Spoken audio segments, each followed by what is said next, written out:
Joe93, and of course Playboy Parker over here. We are on another episode of the podcast, and we got this won't be a long podcast, but we got some topics for you guys, so it should be fun. Jake the Snake as well.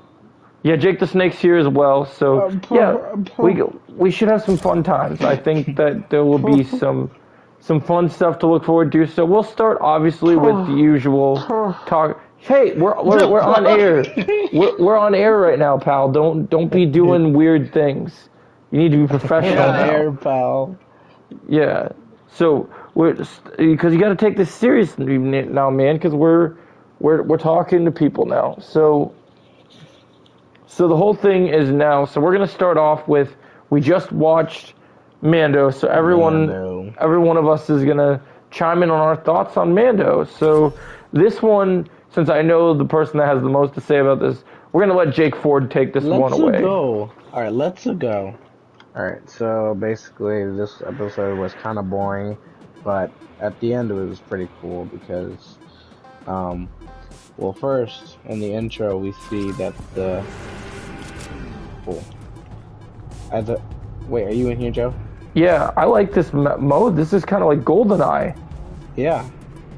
That's kind of cool. I like this. All right, go on. Anyway, so we find out that the Night Owls, that the team that Bo-Katan abandoned,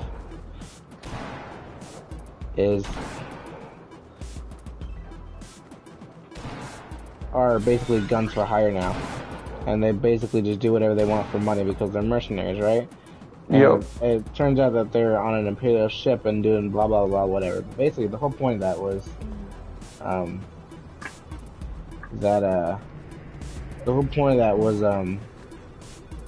that they were hired for something, and something Imperial. So that probably means that they were the ones who broke out Gideon because they probably did it for money. Yep. And to be honest, I think that totally works, and I think it's. And I'm gonna give credit where credit's due. Joe definitely called it. Yeah. So yeah, I really liked it, and then we get to the middle part, which is kind of the boring part.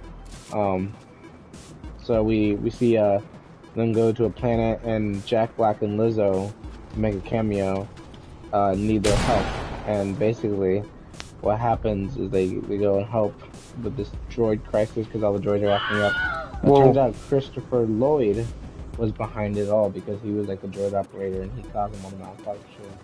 Blah blah blah, whatever. It's all kind of whatever, the whole middle part. I mean, it was cool seeing the cameos, but I honestly think they added the cameos just to make up for how boring the story was because I didn't really care about any of that shit. But the end part is really cool because we see Bo-Katan and Mando return to the little clan, the Night Owls, and basically Bo-Katan. Bo-Katan kind of not forces, but like challenges the current leader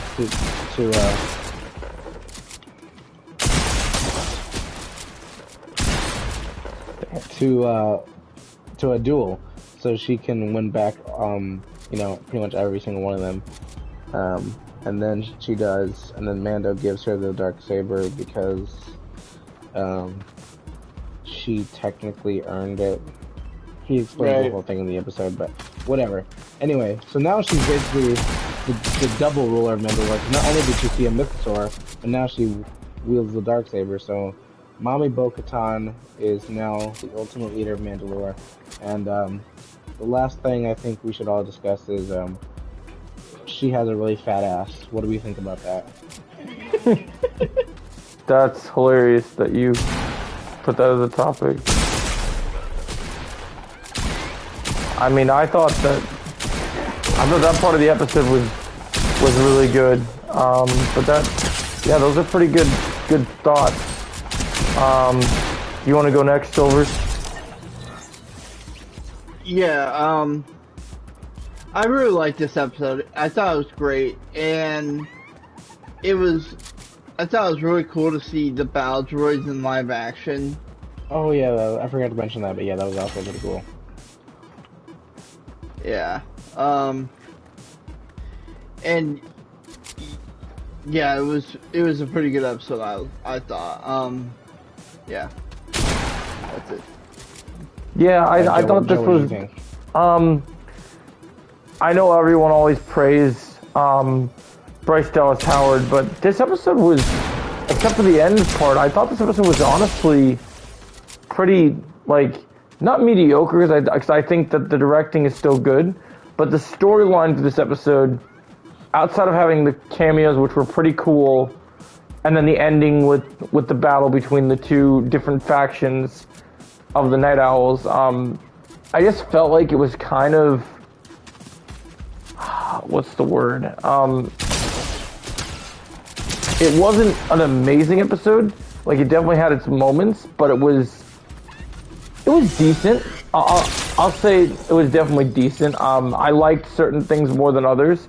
It was cool to see the battle droids, but and it was cool to see Christopher Lloyd, but the whole story with everything just kind of, it felt like a weak story for, like, and maybe I'm the only one having this opinion, but compared to the previous 2 seasons of Mando, I hope that these last 2 episodes, they really just cook where we're going, because this is episode 6, and it just, I don't really understand where we're headed into in these final 2 episodes. You know what I mean? Agree. Like, I just feel like I love the people that work on this show, but I'm kind of like, what is this season? Like, what is this about? Is this a slow burn build-up? Is something amazing going to happen in these final 2 episodes? It's going to just, like, 'cause they're definitely tying things together, but, like, okay. I think we definitely should have a little bit of a checkup right now since we're basically, our next episode is the penultimate episode, so. Yeah. Right now, with Mando Season 3 right now, I'm a little bit in a kind of a limbo space where the show, I think so far, the season overall has been pretty good. Yeah. Not as good as, I don't like it as much as the second season, but I agree. But I think the only holding it back from being better than the second season is what Joe just mentioned, where I don't know what's going on. I mean, there's not really any kind of direction. There's no direction in the season. It doesn't feel like it just feels like a bunch of little things happening, and, you know, it's building up to something, but not something that's like, I don't know. Every episode just feels like a puzzle piece, and I feel like they're all kind of gonna come together at the end to make like one big puzzle. But I feel like what shows should, like, it shouldn't be a puzzle piece. Like, you shouldn't have to figure out, you know, what's going on. Yeah, like, I wish that they would, like, if you look at the last of it, it's not like a puzzle piece. It's just like, I know that show's like, you know, way better than this show, but I'm just taking that as an example for something that I've seen recently where it's just, you know, it's a show with direction. You know, it's got, yeah, you know what's going on, you know where the next episode's going, you know what's happening. I feel like this season, that's kind of just gone out the window where, like, just everything's so random, you know? Yeah. I really hope the payoff is good in these final 2 episodes, because I really just didn't feel like the like not only where are we going, but, like, okay, so Bo has the Mythosaur and she has the Darksaber. Like, what does this mean? Are they gonna revive Mandalore? Are they gonna like what's? And I still feel like, even though we finally got to what a lot of people wanted to see and want to see Bo rule, that's great. But, like, who is? Even though there's weird, like, we started this season, there's weird things going on, trials to kind of learn what we need to do to become Mandalorian and whatever. I get it, but, like, where are we going? Like, what's our threat if we have only final 2 episodes? Is the threat continuing to be the Empire? Is Gideon coming back to this penultimate episode to set everything up? Because it seems like they're kind of trying to repeat what they did when they introduced Gideon. You know, like when Gideon came in for the penultimate episode, Yeah. and then the finale, like, it kind of feels like, is that what they're trying to do? Is, like, re-replicate the fact that he's going to come in as a massive threat?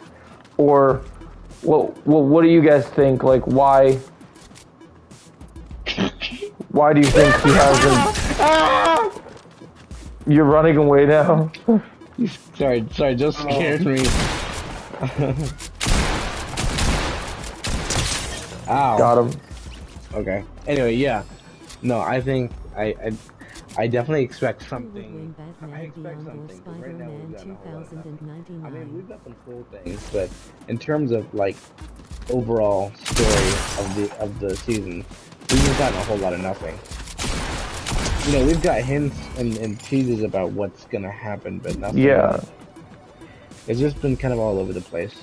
I also don't understand, like, the last episode's cliffhanger was, you know, it was so big with, like, oh, Gideon escaped and the Beskar thing, and, like, if the payoff is really just, oh, yeah, both people turned into mercenaries, and that was the big part of that, and information was just finding the Beskar, and just, oh, it's a who done it, or who saved him. Yeah. Like, I wish there was something that paid that off better in this episode. Definitely. Because I think we need to, before these final 2 episodes, they really have to do a good job. This next episode better be longer than than even this episode, because they have so much they have to cover in these final 2 episodes. I just hope they're able to pull it off, because like they have so much they have to cover, and it just, I don't know. We'll see what happens.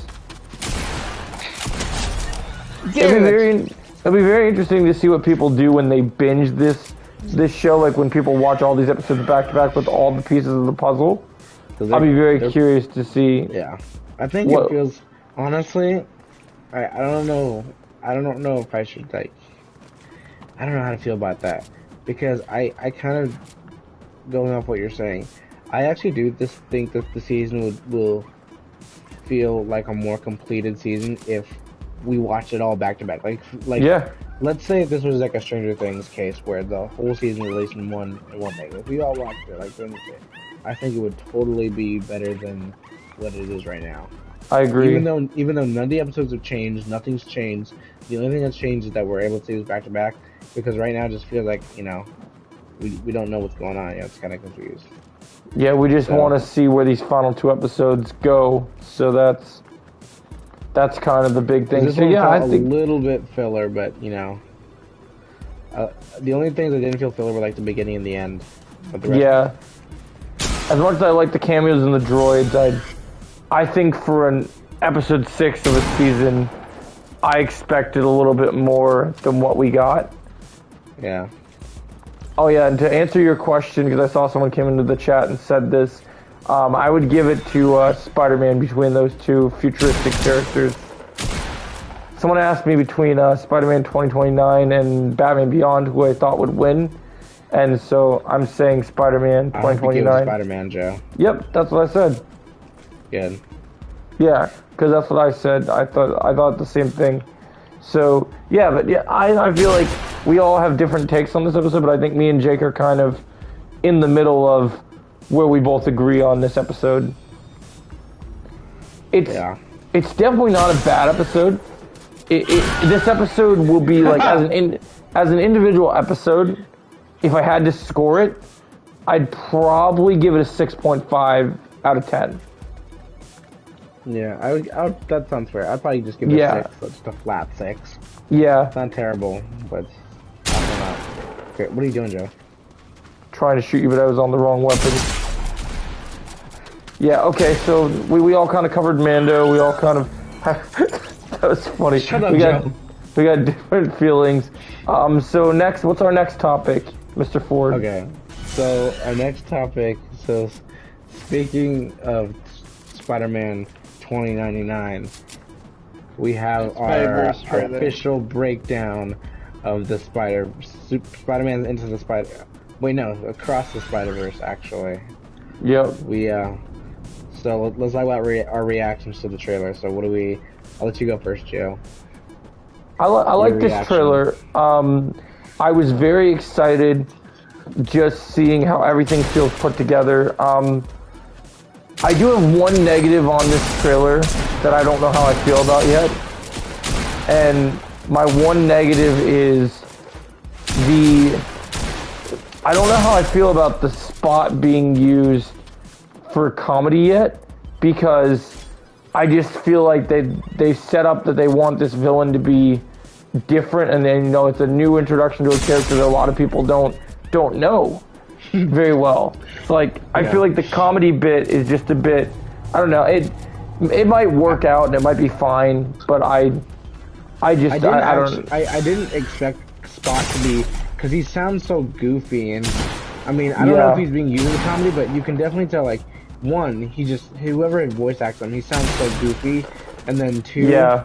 he's just acting goofy, like he's in a convenience store, and he also looks kind of fat, and he just, Yeah, you know, it definitely seems like they're playing some sort of I just joke. don't understand what the point of that is. I mean, I guess he's not really menacing at all. Apparently. Yeah. So how do you feel about the joke that he's not really like kind of where you were hoping he was? I'm kind of disappointed, but I think that maybe they might have used the Spot as a misdirect, and that we're really supposed to focus on the Miles versus So what are you doing? Miguel stuff. I changed my weapon. I was on my hand thing instead of the weapon, but yeah, I feel like the focus is really on Miguel and Miles. Like just as we talk, if we're tossing ideas back and forth, they really give you a picture of just how ruthless and insane and menacing Miguel is going to be in this movie. Yeah.